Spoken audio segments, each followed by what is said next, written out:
വായിച്ച് ഞാൻ പറയുന്ന പേരുകൾക്ക് ബന്ധമുണ്ട്, അതുകൊണ്ടാണ്. അപ്പൊ ഞാൻ നേരത്തെ ഇദ്ദേഹം പറഞ്ഞതുപോലെ ചിത്ര മാധവൻ എന്ന് പറഞ്ഞിട്ടുള്ള വന്നിട്ടില്ല എഴുത്തുകാരിയാണ്, എന്റെ സ്റ്റുഡന്റാണ്.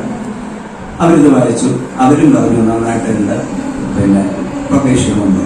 പിന്നെ ഒരു ദിവസം ഞാനിത് DTP എടുക്കാം എന്നൊക്കെ വിചാരിച്ച് കയ്യിൽ വെച്ച് കൊണ്ടുവന്ന പ്രസ് ക്ലബിൽ അപ്പോൾ ഒരു പുസ്തക പ്രകാശനം കണ്ടുണ്ട്. അപ്പൊ അന്നേരം ഞാൻ കൂടെ അനുബന്ധിച്ചിട്ട് വന്ന പേരുകൾ പോയിട്ടുണ്ടായിരുന്നു. അപ്പൊ അന്നേരം ഡോക്ടർ അനിതാ ഹരി, എഴുത്തുകാരി, അധ്യാപികയൊക്കെയാണ്. അദ്ദേഹം ഇത് കണ്ടിട്ട് എന്താണെന്ന് ചോദിച്ചപ്പോൾ ഞാൻ പറഞ്ഞത് എഴുത്ത് പ്രതിയാണ്, എന്റെ ഇതിലാണ്. അത് ഞാനൊന്ന് വായിക്കുന്നതുകൊണ്ട് വിരോധമുണ്ടോ എന്ന് ചോദിച്ചില്ല. വിരോധമൊന്നുമില്ലായിരുന്നു.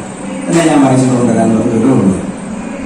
അദ്ദേഹവും ഇത് വായിച്ചിട്ട് എന്നോട് പറഞ്ഞു തീർച്ചയായും പബ്ലിഷ് ചെയ്യണം, എന്തെങ്കിലും തടസ്സം ഉണ്ടെങ്കിൽ എന്നോട് പറഞ്ഞാൽ മതി, വേണമെങ്കിൽ പൈസ വേണമെങ്കിൽ ഞാൻ കടമായിട്ട് തരാം, എന്നാലും ഇത് പബ്ലിഷ് ചെയ്യണമെന്ന് പറഞ്ഞു. അങ്ങനെ ഇവരൊക്കെ പറഞ്ഞപ്പോൾ അതിന്റെ ഒരു സ്പിരിറ്റ് കൂടെ കൊണ്ട് സത്യം പറയാം. അതുകൊണ്ടാണ് അവരുടെയൊക്കെ പേരിൽ ഞാൻ പറഞ്ഞതും.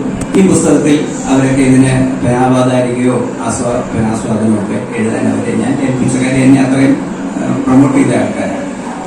അപ്പൊ അങ്ങനെ എഴുതിയ ഒരു പുസ്തകമാണ്. ഞാൻ കഴിഞ്ഞ വർഷം